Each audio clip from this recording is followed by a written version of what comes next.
She said, "You need to turn down that promotion. I'm not moving to Silicon Valley for your career." I replied, "I'd never force you to move." Then I accepted the job.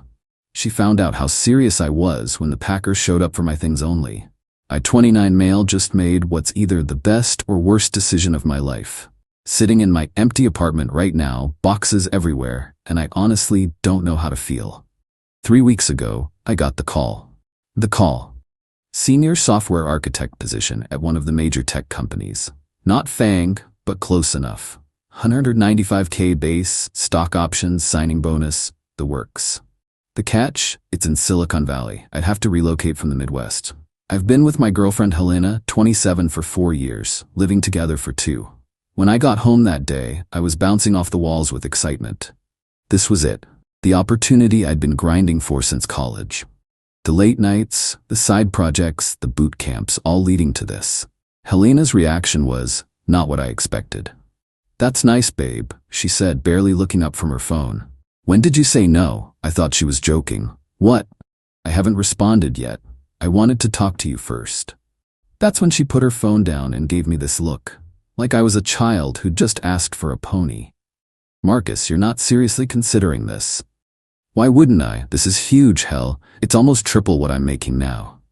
"Money isn't everything," she said, which was rich coming from someone who insisted we eat out 4 nights a week and buy name brand everything. "My whole life is here. My family, my friends, my yoga studio. You can't expect me to just abandon everything." Here's the thing about Helena. She works part-time as a social media manager for her friend's boutique. Makes maybe $25 a year. Not knocking the work, but she's always talked about wanting more. Travel, nice things, a house. This job would give us all that. "We could visit," I suggested. "It's a 2-hour flight. And think about what we could do with that salary. You could start your own business, or not work at all if you didn't want to." "I like my job," she said, which was news to me considering she complained about it constantly. "And what about my family? My mom needs me." Her mom lives 45 minutes away and they see each other maybe once a month. But okay. We went back and forth for hours. I suggested compromises. I could go first, get settled, she could join later, we could try it for a year. We could keep our apartment here as a backup. Every suggestion was shot down. Finally, she stood up and delivered her ultimatum. "You need to turn down that promotion. I'm not moving to Silicon Valley for your career. If you loved me, you wouldn't even consider it." I looked at the woman I thought I'd marry someday and said the only thing I could, "I'd never force you to move." She smiled, kissed me and said, "Good, email them tomorrow." I did email them the next day. To accept the position. I know how that sounds. But here's what 4 years with Helena taught me. Every major decision in our relationship had gone her way. Where we lived, her choice. Where we vacationed, always near her family. What car I drove, she said my Honda was embarrassing. Hell, she even dictated my wardrobe. I'd convinced myself it was compromise, but looking back, it was just me folding every single time. This job was my line in the sand. I didn't tell her. Cowardly, maybe, but I knew she'd make the next 3 weeks hell if she knew. Instead, I quietly started preparing. Opened my own bank account. We had separate finances anyway. Started researching apartments. Began sorting through what I'd take and what I'd leave. The company gave me a month to relocate. They provided a moving service, temporary corporate housing, the whole package. I scheduled the movers for a Tuesday when Helena would be at her weekly spa day with her sister. That was yesterday. I left for work at my usual time but went to a coffee shop instead. The movers texted when they arrived.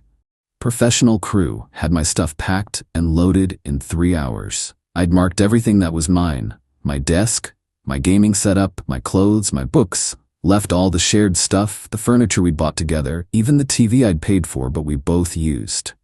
I'd typed up a letter explaining everything. Left it on the kitchen counter with my tea and a check for 2 months' rent. Lease was in her name anyway.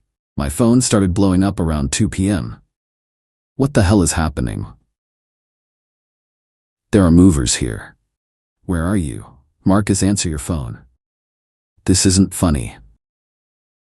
Are you seriously doing this? I didn't respond. What was the point? We'd already had the conversation. Then the calls started. A lot of them. I let them all go to voicemail. Finally sent one text. I told you I'd never force you to move. The apartment is paid through October. Good luck. Then I blocked her number. My flight to California is tomorrow morning. Already had my first day at the new job. The team seems incredible. My temporary housing has a view of the mountains. For the first time in years, I'm excited about my future. But I'd be lying if I said I wasn't scared too. 4 years is a long time. Despite everything, I did love her. Or at least, I loved who I thought she was. My best friend thinks I'm a legend. My mom thinks I'm an idiot. My sister said, about damn time. I guess we'll see who's right. Update 1. Currently writing this from my temporary corporate housing. The last few days have been intense. First, the job is incredible, even better than I imagined. My team is brilliant. The projects are cutting edge, and I'm already learning more than I did in 3 years at my old job. My manager took me to lunch on day 1 and laid out a growth path that could have me a principal engineer in 3 to 5 years. The campus has a gym, free food, and people actually seem happy to be there. But y'all aren't here for my career updates. Helena found ways around the block. Mainly through my family and friends, the entitlement has reached levels I didn't know were possible. Day 1 after the move, my mom called. Marcus, Helena is hysterical. She says you just abandoned her. How could you do this? Mom, I told her about the job. She demanded I turn it down. I didn't. But to just leave like that, without talking? We did talk for hours. Her position was I had to turn it down or we were over. I chose the job. That poor girl is devastated. That poor girl was apparently devastated enough to drive to my mother's house and sob on her couch for 3 hours, painting me as a monster who'd left her with nothing. She conveniently left out the 2 months' rent I'd paid, or the fact that she'd issued an ultimatum. Day 2, my best friend Jake called. Dude, Helena is losing it. She's been calling everyone, saying you left her homeless and broke. She has a job and I paid 2 months' rent. How is that broke? Yeah, about that. She's telling people you cleaned out the apartment, took everything, even her grandma's china. I took my gaming setup and my clothes. I have photos of everything I took and none of it was hers. I figured. Just wanted to warn you, she's on a campaign. Day 3. This is where it got interesting. Got a call from an unknown number. It was Helena's mom, Darlene. Marcus, what you've done is unconscionable. You've destroyed my daughter. Darlene, I accepted a job. Helena chose not to come with me. A job? A job? You threw away 4 years for money? I threw away 4 years because your daughter thinks she can control every aspect of my life. She told me about this so-called promotion. $200K, please. No tech company pays that much. You're either lying or you're going to get scammed. I actually laughed. Darlene, I'm already here, already working. The job is very real. Well, I hope it's worth it when you're old and alone. Considering I'm 29, I'll take my chances. She hung up on me. Day 4. Here's where Helena really showed her true colors. I got a text from an unknown number. It was screenshots of Helena's Instagram stories. She'd posted, when you support someone through their struggling years only to be abandoned the moment they make it. Remember, ladies, if he's willing to leave you for money, he was never yours to begin with. Followed by, packing up the apartment he left me in, alone, because apparently love means nothing when there's a paycheck involved. The comments were brutal. Dozens of her friends calling me trash, a user, a narcissist. The narrative was that I'd used her for support during my struggling years, when I was making $65 and paying 70% of our bills, and dumped her the second I got successful. But the best part, the final story. If anyone knows any good lawyers, DM me. I need to know my rights. 4 years together should mean something legally, right? That's right. She was researching if she could get alimony from a boyfriend. Jake screenshotted everything and sent it to me with, "Bro, she's lost it." Also, common law marriage isn't a thing in our state, I checked. Day 5, today, woke up to an email, not from Helena, from her father who I'd met maybe 5 times in 4 years. Subject regarding your obligations. Marcus, I'm writing to discuss the situation you've created with my daughter. As you know, Helena made significant sacrifices to support your career ambitions. She turned down opportunities, invested her time and energy in your relationship, and built her life around your partnership. Your sudden abandonment has left her in a precarious position, both emotionally and financially. While there may not be legal obligations, there are certainly moral ones. I propose the following. 1. You continue paying her rent for 6 months while she transitions. 2. You provide a separation settlement of $25,000 for her pain and suffering. 3. You return to mediate a proper ending to the relationship. This is a generous offer considering the circumstances. I await your response.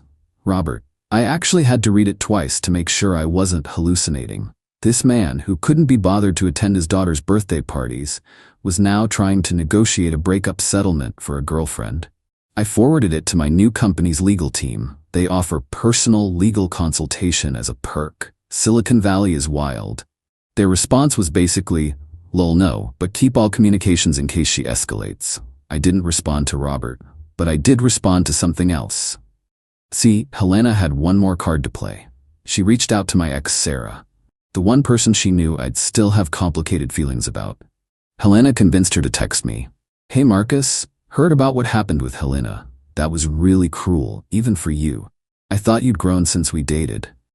Guess I was wrong. That stung. Not gonna lie. Sarah and I had ended things amicably 2 years before I met Helena. We'd just grown apart. To have her think badly of me. But then I remembered something. Sarah follows me on LinkedIn. She would have seen my job update, so I checked Helena's Instagram again. Jake was my spy, and there it was. A comment from Sarah on Helena's abandoned me post. So sorry this happened to you, hun. Some people only care about money. You deserve so much better.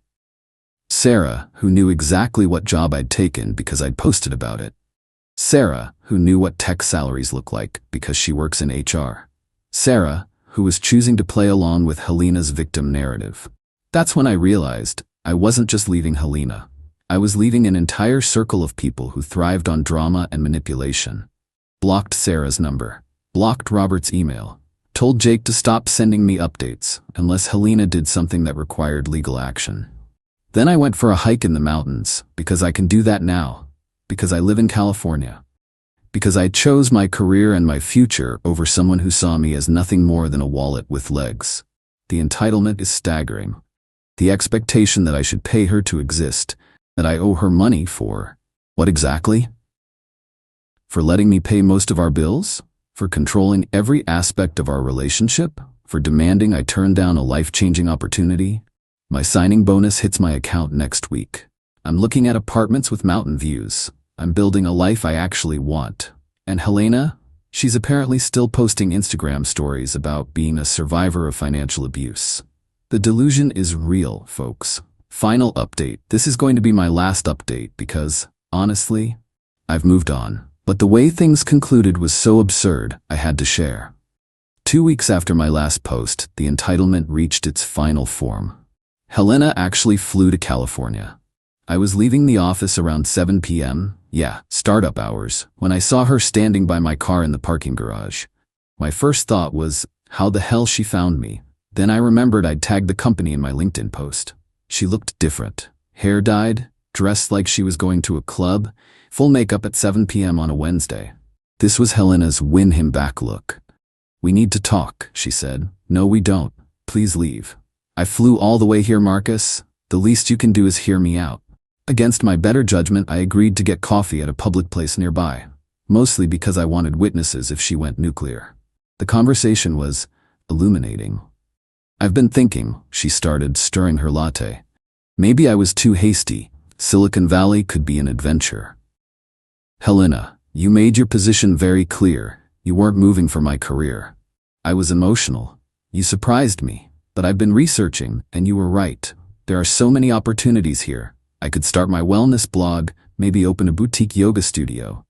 There it was. She'd done the math on my new salary. That's great, but we're not together anymore. Her face went through about 6 emotions before landing on indignant. You can't be serious. 4 years, Marcus. You don't just throw away 4 years. You're right, you don't. Which is why I couldn't believe you were willing to end it over a job opportunity.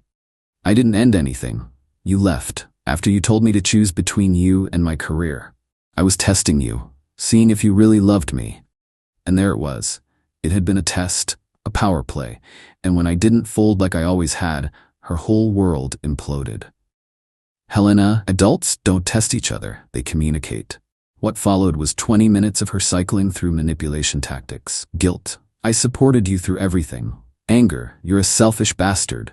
Bargaining, we could do long distance for a while. Playing victim, you've ruined my life. Seduction, remember how good we were together? When none of it worked, she played her final card. Fine, if you won't take me back, you owe me. I owe you? Do you know how humiliating this has been? Everyone knows you left me. My reputation is ruined. The least you can do is compensate me for the damage. Your reputation is ruined because you told everyone a fictional sob story. I want $50,000. I actually laughed, out loud, in the coffee shop. For what? Emotional damages, lost opportunities, the fact that I had to restructure my entire life because of your selfishness. Helena, I'm not giving you $50,000. Then I'll sue you. For what? Breach of implied contract. We had plans, a future. Good luck with that. She stood up, knocking her chair back. You'll regret this, Marcus. When you're alone in your fancy apartment with your fancy job, you'll realize what you lost. I already know what I lost. Control, manipulation, someone who saw me as a bank account. I'm good with that loss. She stormed out. But not before trying one last manipulation. Sarah was right about you. Sarah, who's been married for 3 years?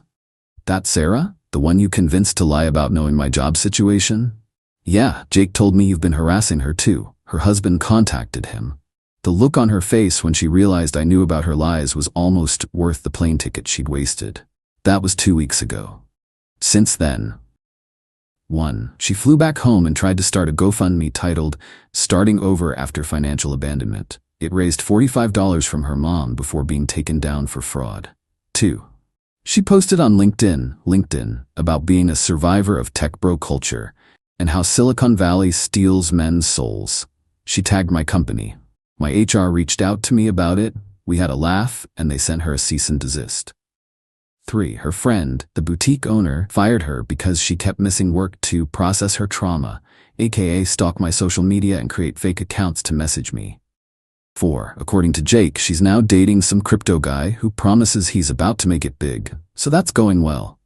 5. Her dad sent one more email threatening legal action. My company's legal team responded with a beautiful letter that basically said, bring it. Haven't heard from him since. Meanwhile, I 1. Found an amazing apartment with a view of the bay. 2. Got invited to present at a major tech conference next month. 3. Started dating a software engineer from my team. Yes, we disclosed to HR. 4. Received my first stock vest worth more than Helena wanted in damages. 5. Actually feel happy for the first time in years. The funniest part? My mom called last week. Marcus, I owe you an apology. Helena, she showed up here again, demanded I give her your new address so she could claim her belongings. When I said you took nothing of hers, she admitted she just wanted to see your apartment to prove you were living beyond your means without her. I'm starting to see what you dealt with. Thanks, Mom. Better late than never. Also, she asked to borrow money. Of course she did. I gave her $20 for gas and told her to lose my number. I love my mom. So that's it. The woman who demanded I give up a $195,000 job to stay in a dying Midwest town where she could continue controlling my life while contributing nothing, is now single, unemployed, and trying to scam cryptocurrency bras. The entitlement never stopped. Even at the end, she genuinely believed she deserved tens of thousands of dollars for the crime of me accepting a job she didn't approve of. But here's what I learned. When someone shows you who they are, believe them. When they issue ultimatums, call their bluff. When they try to control your future, choose yourself. Because at the end of the day, the right person would have said, "This is amazing, how can we make this work?" Instead, I got, "Turn it down, or we're done." Well, we're done. And I've never been better. Thanks for following along with this weird journey. I'm gonna go enjoy my view and my stock options in my life without someone who thinks love means control. Peace out. My fiancé declared, "Your career is going nowhere. I can't marry a loser." I nodded. Fair assessment. Then I let her discover the startup equity I'd been sitting on was worth $8 million after the IPO. Her engagement ring looked cheap in the photos with my new girlfriend. Original post I-31 male, was sitting at our kitchen table 3 months ago when Melissa, 29, dropped the bomb. We'd been engaged for 8 months, together for 3 years. She walked in from her girls' brunch, designer bag on her shoulder, fresh manicure gleaming, and just stood there looking at me with this expression of disgust. "We need to talk," she said, pulling out the chair across from me like she was about to conduct a performance review. I closed my laptop. "Okay. Thomas, I've been thinking about us, about our future." She examined her nails. "Your career is going nowhere. You've been at that startup for 4 years making pennies. Meanwhile, Brandon, you remember Jessica's fiancé? Just made partner at his firm. 6 figures, Thomas. That's what successful men our age make." I stayed quiet. Let her continue. "I can't marry a loser. I won't be that woman at country club events whose husband works at some no-name tech company nobody's heard of. It's embarrassing." The thing is, she wasn't entirely wrong about the salary. I was making $65,000 as a senior developer at a fintech startup. Not poverty wages, but not impressive by her standards either. What Melissa didn't know, what I'd never explicitly told her because she never asked about anything beyond my monthly contribution to our bills, was that I was employee number 12. With equity. "Fair assessment," I said. She blinked. "That's it? Fair assessment? You've made your position clear. What do you want me to say?" "I want you to fight for us. Promise you'll get a real job. Show some ambition." "My ambition is fine, Melissa. It's just not aligned with your vision anymore, apparently." She slid the engagement ring across the table. "Then we're done. I'll be staying with Jessica until you move out." "The apartment's in my name," I reminded her. "Then I'll get my things tomorrow." She stood up, grabbed her bag. "You know what? I'm doing you a favor. Maybe this will motivate you to actually make something of yourself." After she left, I opened my laptop back up and refreshed my email. The subject line I'd been waiting for: confidential, IPO timeline and blackout period information. We were going public in 6 weeks. Update 1. The IPO happened 2 weeks ago. The lockup period for employees doesn't end for another 4 months, but the numbers are public now. My 0.8% stake? Worth about $8.2 million at current trading price. Obviously can't sell yet, but the writing's on the wall. Melissa found out through the worst possible channel. Her cousin Derek works in investment banking, and his firm was one of the underwriters. He texted her a screenshot of some internal analysis with a note: "Didn't your ex work there? Dude must be loaded now, lol." The text started immediately. "Melissa, we need to talk. Thomas, please respond. I know about the IPO. This is really immature, ignoring me. I'm coming over." She showed up at my apartment on a Thursday evening. I was cooking dinner for myself when the doorbell rang, answered it to find her standing there in the same outfit she wore at our second date. Subtle. "Thomas?" She tried for a smile. "You look good." "Thanks. What do you want, Melissa?" "Can I come in? Just to talk?" "We can talk here." Her face twitched. "Don't be like that. We have history." "We do. You ended it. Called me a loser, if I recall correctly." I was stressed. You know how Jessica gets in my head. She's always comparing Brandon to everyone and... "Melissa." I cut her off. "What do you want?" The mask slipped for a second. Pure calculation in her eyes. Then back to sweet mode. "I made a mistake. I love you. I never should have. You found out about the IPO. That's not... Okay. Yes, Derek told me. But it made me realize I threw away something special because of stupid social pressure. You threw away something because you thought I was poor. That's not fair. Your exact words were, 'I can't marry a loser.' People say things when they're emotional. You can't hold that against me forever. We were together 3 years, Thomas. Doesn't that count for something?" I thought about it. It counts for exactly what it was. A relationship where you cared more about status than partnership. I'm seeing someone now, by the way. That hit. Her face went pale, then red. It's been 2 months. 3 months, and yes, I met someone. Her name's Amy. She's a teacher. A teacher? The sneer was automatic. How much does she make? 40 grand? See that right there? That's why we're not together. Goodbye, Melissa. Started to close the door. She put her hand on it. "Wait, I still have some things here. You cleaned out your stuff 3 months ago. My grandmother's earrings, the pearl ones, they're in the bathroom cabinet." I knew this game. There were no earrings, but I was curious how far she'd take it. "Fine. Wait here." Went to the bathroom, came back. Nothing there. Can I just look, please? They mean everything to me. Against my better judgment, I let her in. She made a beeline for the bathroom, then emerged looking defeated. I'm sorry, I thought they were here. She glanced around the apartment, taking in the new furniture, the upgraded TV. Her eyes landed on a photo on the side table, me and Amy at a brewery last weekend. She's cute, she said flatly. She is. Does she know? About the money? She knows I have equity. She doesn't know the amount, doesn't care either. Right, sure she doesn't. Projection doesn't look good on you, Melissa. Update 2. The escalation was swift and predictable. After Melissa left that night, she went into full damage control mode. First came the social media campaign. She started posting these cryptic quotes about forgiveness and true love conquering all. Tagged me in old photos with captions like, "Sometimes you don't know what you have until it's gone. TBT meant to be." Amy saw them. We were having coffee when she pulled out her phone, laughing. "Your ex is having a moment," she said, showing me the latest post. A photo from Melissa's birthday dinner last year with a wall of text about growing from mistakes.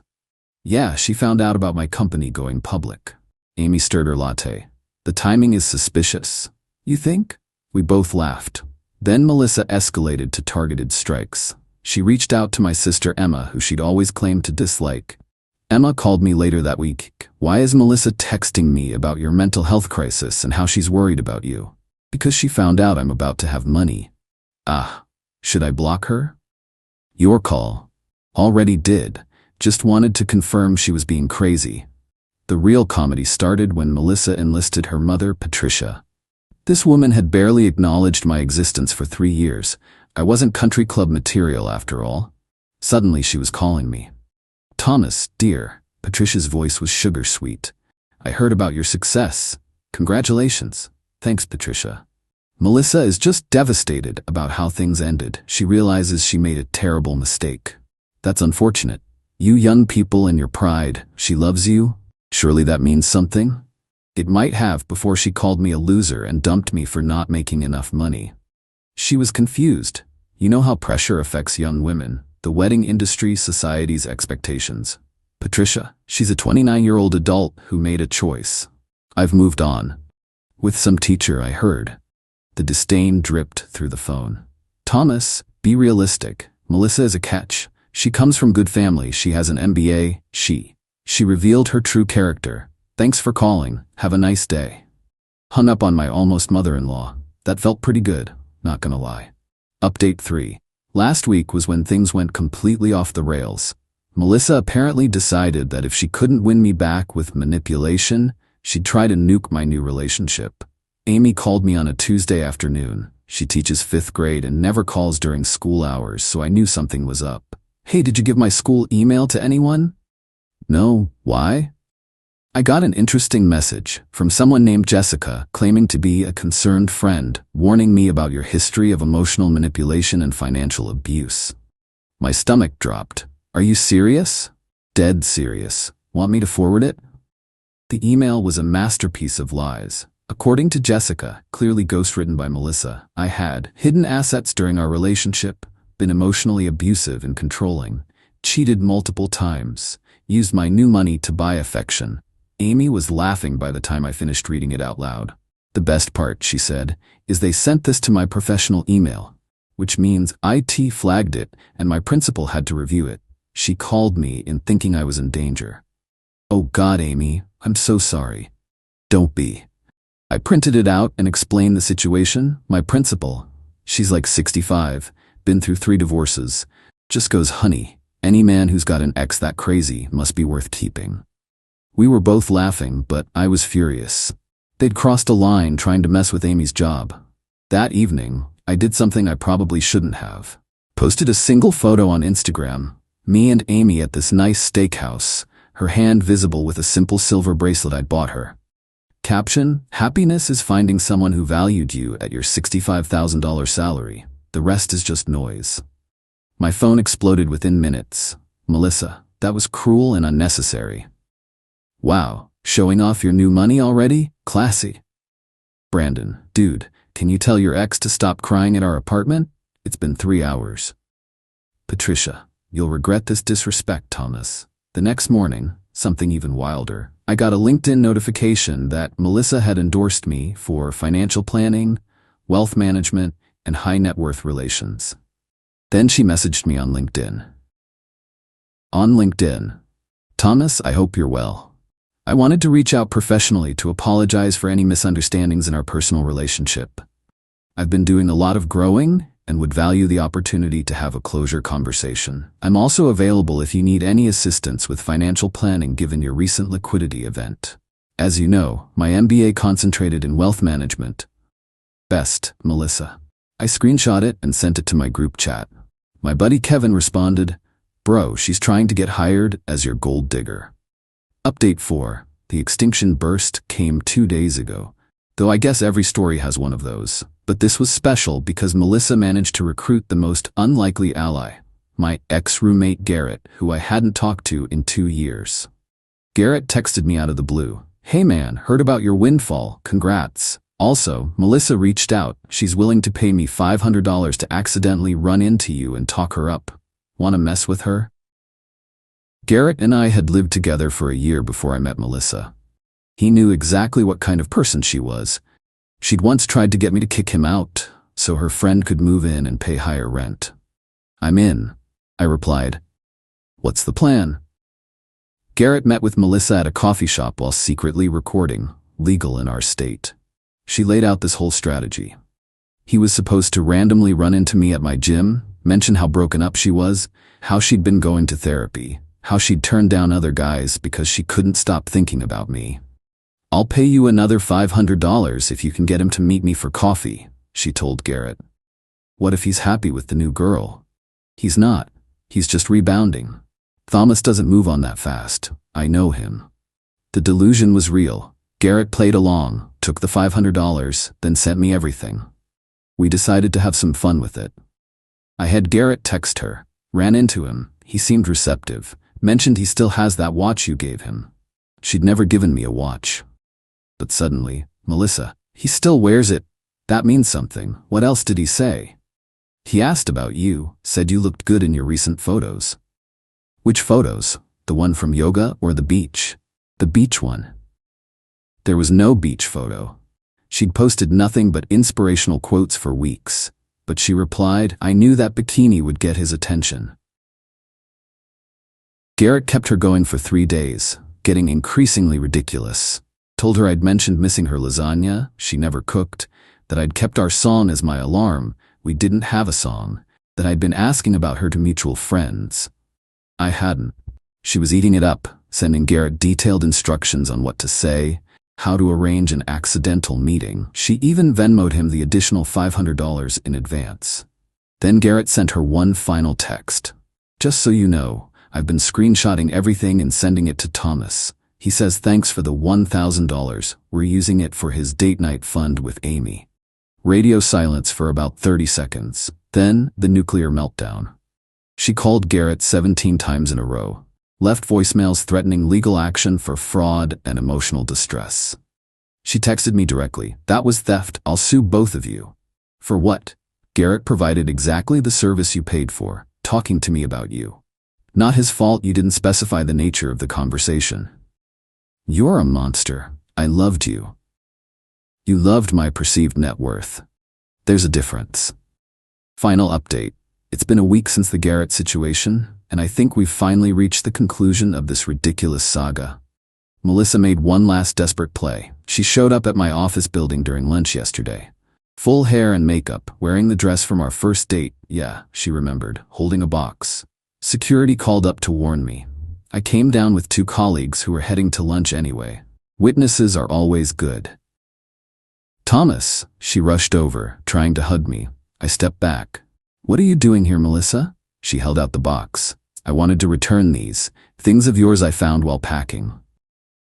I looked in the box, some old t-shirts I didn't care about, a coffee mug, and my college textbooks I'd thrown away years ago.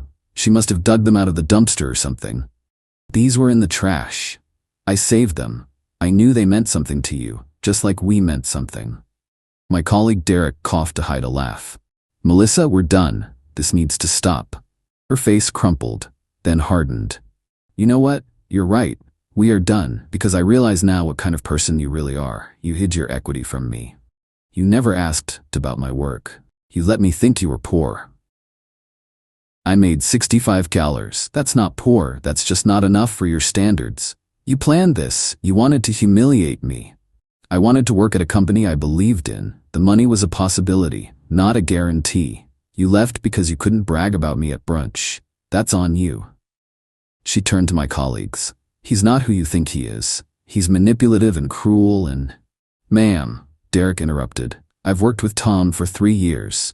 You're the one who dumped him for being too poor, and now you're here because he's not. We all know what this is. The security guard had been watching and finally stepped over. Miss, I'm gonna have to ask you to leave. She grabbed my arm. I'm pregnant.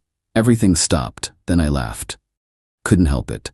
Melissa, we haven't had sex in 4 months. Try again. Her face went red. I meant, I might be, from before. 4 months. Also, you posted Instagram stories drinking wine, literally yesterday. The security guard gently but firmly moved her toward the exit.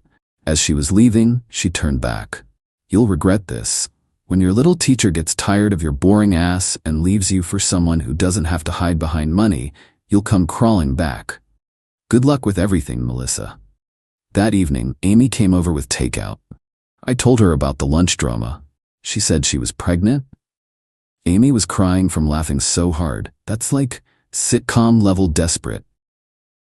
The wine story from yesterday was the cherry on top. You know she'll probably try again when you can actually sell your shares. Probably. But by then, I'll have a restraining order if needed. Amy curled up against me on the couch. For what it's worth, I'm glad she dumped you. Otherwise, I'd never have met you at that terrible trivia night. We came in last place. Because you thought the capital of Australia was Sydney. It should be Sydney. We argued about Australian geography, ate Chinese food, and watched terrible reality TV. No designer bags, no country club conversations, no judgment about salary disparities. Just normal. Melissa texted one more time around midnight. I hope she's worth losing your soulmate over. I deleted it without responding and turned off my phone. Amy was already asleep, wearing my old startup t-shirt that Melissa had always said was embarrassing. Yeah, she's worth it. As for Melissa, last I heard from mutual acquaintances, she's dating some cryptocurrency guy who claims he's about to make it big. Jessica's boyfriend Brandon apparently asked her to stop bringing Melissa around because she spent the entire dinner talking about missed opportunities and timing. The equity lockup ends in 3 months. I'll probably sell enough to buy a modest house, pay off my parents' mortgage, and keep the rest invested. Amy and I are planning a camping trip for that weekend. She doesn't know the exact date significance, and honestly, that's perfect. The revenge wasn't really about the money or showing off. It was about not giving in to someone who only saw my worth in dollar signs. Melissa wanted the successful boyfriend she could brag about. She got exactly that. Just not with me. The best part?